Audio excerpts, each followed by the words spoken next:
Commission meeting will come back to order.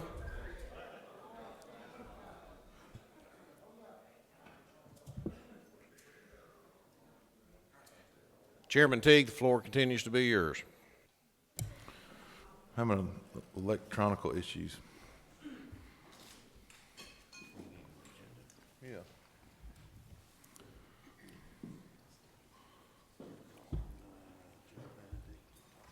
I'm going to back up a little bit to our waterfowl presentation. One thing I wanted to mention, and I realize we haven't voted or opened the statewide season, but when we do, I was thinking about the process and what you'll have to have as a sportsman to actually put in on that drawing. Will it be similar to the duck blinds drawings, or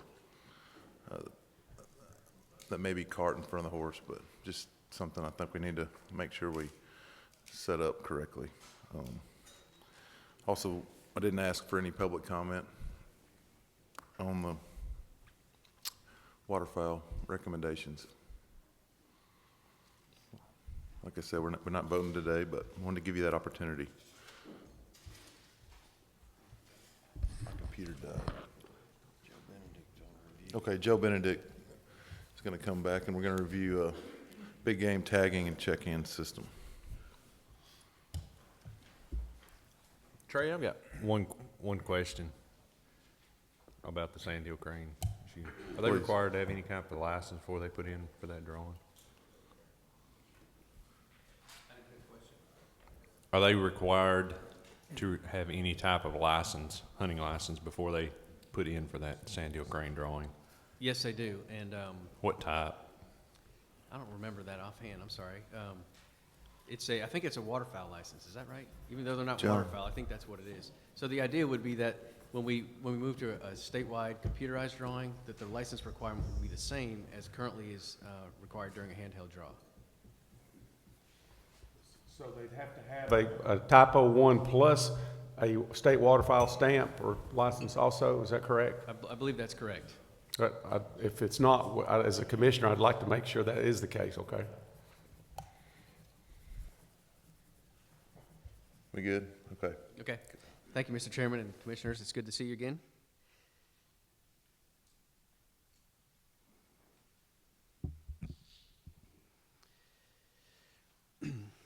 Well, I'm here to talk about the Big Game Reporting System review that the agency conducted that you folks requested of us. First thing I want to mention is that this is an informational presentation today. There's no action required of your part. I want to talk first about the review process that the agency used. I want to thank our statewide program leaders, specifically James Kelly, our deer program leader, and Joy Sweeney, turkey program leader, for leading the charge on this. We tasked them with beginning the review process, and they were aided by and supported by a statewide contingent of law enforcement officers and regional wildlife biologists. And so it really was a grassroots effort to begin the process of this review. We felt that was important because those folks in particular were involved with the day-to-day operations of both harvesting and checking in of these big game animals. So because the law enforcement folks are a big part of this, whenever I mention enforcement, either opinions or recommendations, I just want to make sure that I'm clear that those opinions and recommendations came directly from law enforcement officers. So there's a variety of opinions and thoughts and recommendations among law enforcement officers, but again, it's not our biologists doing this. It was a joint effort with law enforcement. So the group came up with two issues that they've identified that I'll be here to share today with you. Following that, we had a very lengthy discussion at our executive staff meeting about the issues they've identified and the recommendations. So the process was very thoroughly vetted, and there's a lot of other work to do. You'll see the last point there, before any implementation. So we got a lot of work done. I'm proud of the staff and the agency's thought process, but there is a lot more work to be done on this. So before we start into the recommendations and the issues that we've identified, I wanted to just briefly mention strategic plans and share a little bit about what the components of a plan would be as that relates to this review that we've just conducted. The components of strategic plans I have there at the top are really populations, in this case of big game animals, people, whether it's biologists, law enforcement officers and hunters and other citizens of Tennessee, and also the habitat. So strategic plans would have very strong, well-defined goals and objectives for, in this case, our big game species. It would outline the data that we need to manage these populations, harvest, hunter effort, population indices. We would have population and or harvest goals specifically. And in this case, if you're thinking about deer, there could be population or harvest goals by management unit. And also, we'd want some habitat measurements and stakeholder input. So again, as you think about managing big game populations in the broader perspective, you'd want to have these strategic plans in place beforehand. And unfortunately, we don't have these in place yet, but we did keep this in mind as we went through this review. So the first issue that was identified in the current system is regarding the harvest estimate that we have. And so you folks know that we use our harvest estimate very heavily in our season setting process. And quickly, the group came to the consensus that not all harvested big game are checked in or reported. And I think there's a lot of folks that believe we have a high reporting rate, but when we really think about, well, what is that number? Is it 70%, 80%, is it 90%, is it 95%? What percentage of the big game harvested are checked in? We really can't put our finger on that. So we don't have an estimate of reporting rate. So that's the current situation. We also know from recent research in the last decade or so, some other states have kind of been in the same situation we're in right now and have taken some steps to address these issues that we have and provide some information for themselves. And this research has shown that reporting rates differ significantly from actual harvest rates. In other words, the self-reported rate that we use for a couple other states has been shown to be significantly different. It's also not consistent. So you might think that, okay, well, if the reporting rate this year, we don't know what that is, but it could be constant among years. And in fact, other states have shown that that's not the case. And not only is it inconsistent across years, it's inconsistent across species. So for instance, turkey and deer, the reporting rate would be different. Between sexes, if you're thinking about bucks and does, or in our case, our fall turkey season, gobblers and hens, season or weapon type, and also management unit. So this is the current issue that we've identified regarding harvest estimate that we'd like to get a better handle on as we move forward. The second issue that was identified in the terms that we used, the teams used, was compliance or enforcement. And it's kind of the same thing, but it's slightly different. If you think about compliance, that would be the hunter complying with the agency's requirements, right, or the laws. If you think about enforcement, you're thinking about the agency staff person, in this case law enforcement. How can we enforce those regulations? So if you comply, there's no need for enforcement. But again, this is the second sort of the title of the issue. And so specifically, the current system for this issue is that no action is required by the hunter immediately upon harvest of a big game animal to demonstrate legal possession and to signify a reduction in bag limit. So this creates an opportunity for intentional or even unintentional non-compliance. And I'll tell a fib on myself. I shot a turkey one time, right at daylight, went home, took pictures, cleaned the bird, and it was after lunch before it hit me. I've got to call and check that animal in, and I had no intention of trying to hide that turkey. I just forgot about it. So that's an unintentional consequence, in this case, of me not putting a tag on the animal, so when I cleaned the bird, I saw the tag, as the case might be. So this also creates an opportunity, or actually obstacles for wildlife officers, and we'll get into those details in here just a little minute. So the agency recommendation to address the harvest estimate issues is to conduct an annual randomized hunter survey. And for the compliance and enforcement issue, are to issue agency-issued hunter-specific tags. Now, I just want to make a note that these tags are not temporary tags. We've had temporary tags. That's what we called them. These would stay with the carcass throughout the possession.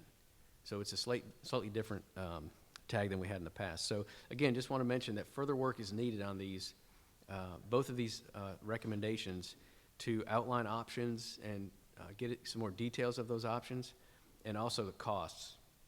We've not had a chance to do that yet. So wanted to talk real quickly about benefits of both the survey and then the tagging that we're thinking about doing. So the survey benefits, They provide an independent estimate of the actual harvest, also the number of hunters. You know, we have a hard time sometimes getting a handle on exactly how many hunters we have. We have lifetime license holders, landowners. There's a lot of folks out there that we don't interact with on an annual basis. So this would allow us to estimate the number of hunters more accurately, and also hunter effort. That's another factor that can affect harvest drastically. You know, if you have a rainy opening weekend of turkey season, we know that a lot of folks aren't going to be out there, and so that may affect, obviously, that weekend of harvest, but also the entire season harvest. So again, hunter effort would be a kind of a secondary benefit of the survey. The other sort of big thing about a survey is it allows us to include estimates of precision of these factors. In other words, the harvest estimate, the number of hunters, and the hunter effort.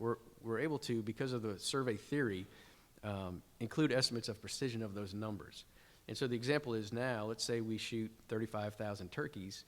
We don't really know, we know that that's not the exact number, but we don't know what range the exact number falls within. And so these estimates of precision, again, because of sampling theory, we're able to provide those sort of a range bracket, if you would, around these estimates that we'll be able to obtain. And also there's a way for us using the survey to measure compliance, which again I referenced earlier that we don't know currently what that compliance rate is. So the tagging benefits regarding data, this is one of the stronger points that we have. These pre-printed agency-issued hunter-specific tags would immediately link the harvest, the actual animal, with who killed it, where it was killed, and when. And so you have a great reduction in transcription errors. Right? Currently, you know, when you drop an animal off at a processor, you've got to write down your confirmation number. And my wife will tell you that my handwriting is not the best. You know, she'll say, is that a 7 or is that a 2? Is that a 9 or a 7? I can't quite read that. So transcription errors in, you know, legally harvested, confirmed animals, sometimes that happens. We also have issues sometimes where the information about the animal, about the harvest, and the sample are mismatched.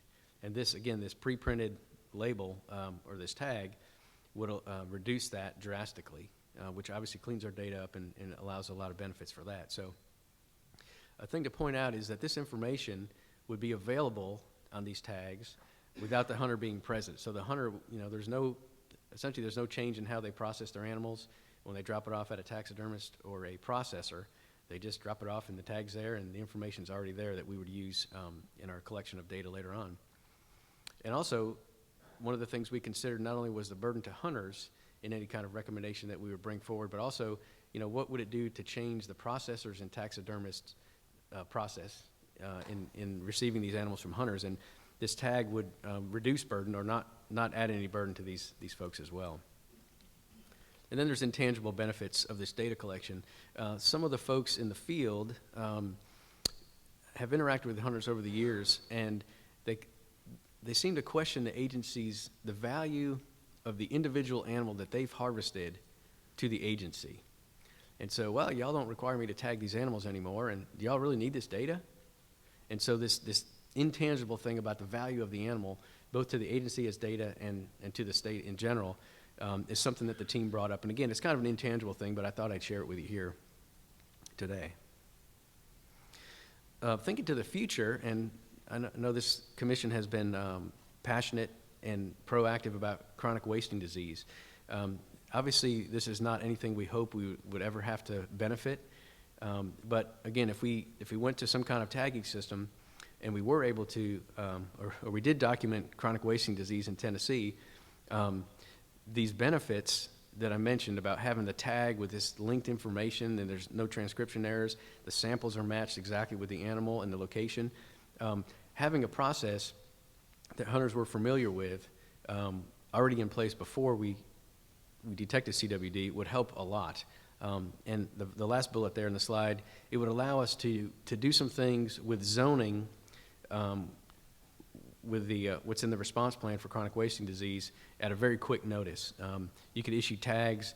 If you want to reduce the population, you could issue extra tags. It could be a different color. If you're trying to keep animals from the containment zone, from leaving that zone, again, this tag, this visible, highly visible thing would be a benefit. And again, this is not anything that we're hoping for in the near future or ever. It's just kind of an aside benefit. that our field staff identified that we wanted to share today. So regarding the tagging benefits for enforcement or compliance, the hunters would immediately be required, if this passed, to claim their animals. Right now, they've got until midnight, we all know that, to check their animal in. And this immediate claim with a tag would allow hunters to do a compliance check, in this case, that has a repercussion. So currently, if a law enforcement officer encounters a hunter, in their yard or at the gas station with a deer in the back, there's no requirement for that hunter to have done anything to claim that animal. And he's required to do that by midnight. So what we hear from our officers is that when they go back and check on these folks, sure, they've checked those animals in nearly 100% because they were checked by an officer. And so there's some thought, and this may not be widely held among the officers, but there are some folks in the law enforcement community that think this may actually be creating a culture that is struggling over my words here, that is reducing the compliance rate. Because the theory is that, if I don't see an officer, I don't have to check it in, no one's going to catch me. And so by doing that, there's some folks that think that the way we interact with hunters now may actually be reducing our compliance rate. And again, this is kind of an intangible thing. We don't have a measurement for this. It's not widely, I think it's safe to say it's not uniformly accepted in the agency, but it is something that was pointed out rather strongly by some of our team. So some other benefits of tagging regarding enforcement and compliance are increased use of officer time. There may also be some benefits for interstate enforcement with animals going out of Tennessee, or even other state animals from other states coming into Tennessee. And then again, some intangible benefits that we mentioned about hunter compliance and the value of these animals.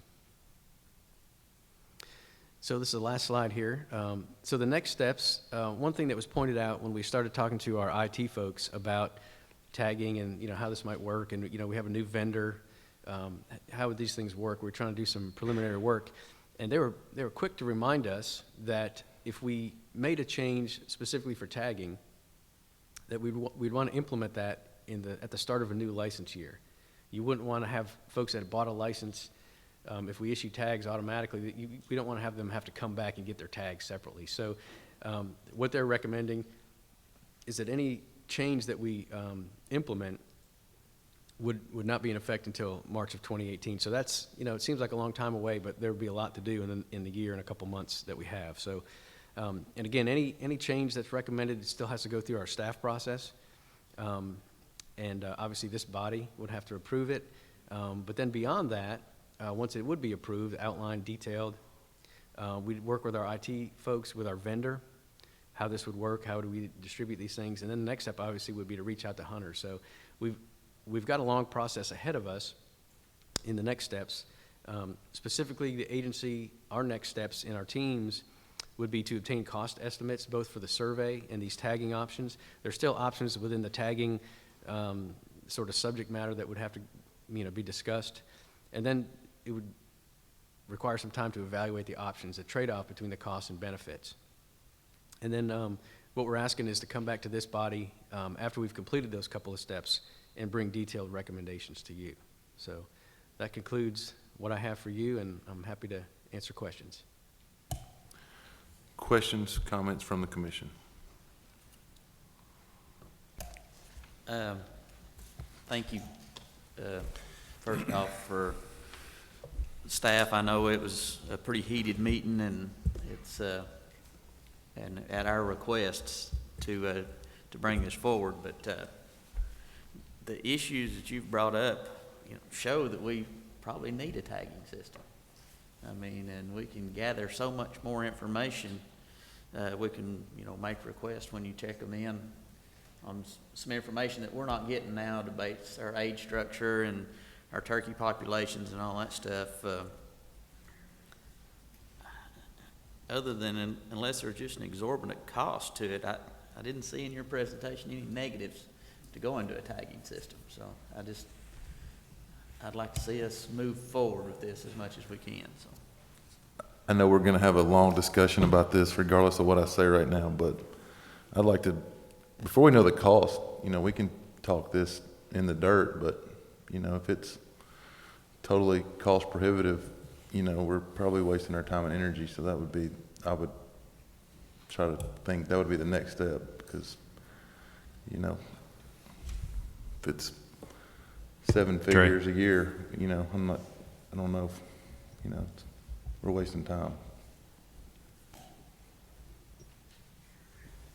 Trey, first off, thank you agency staff for the time you spent on this.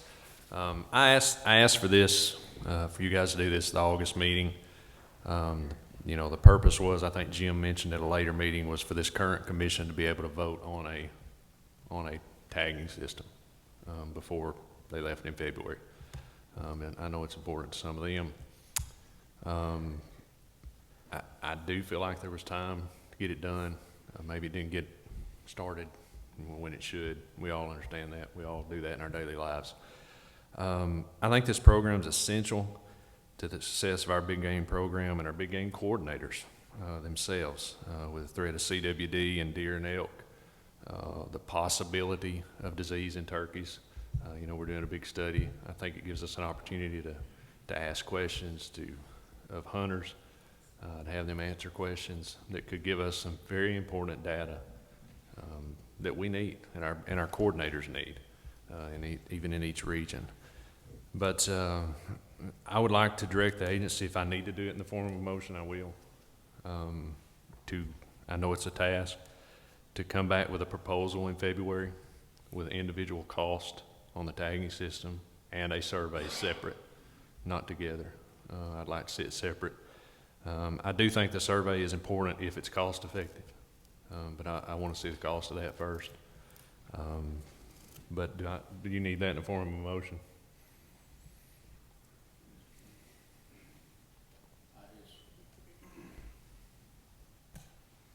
Are there any commissioners that would be opposed to this going forward and being presented at the February meeting? Hearing none, I believe there's consensus.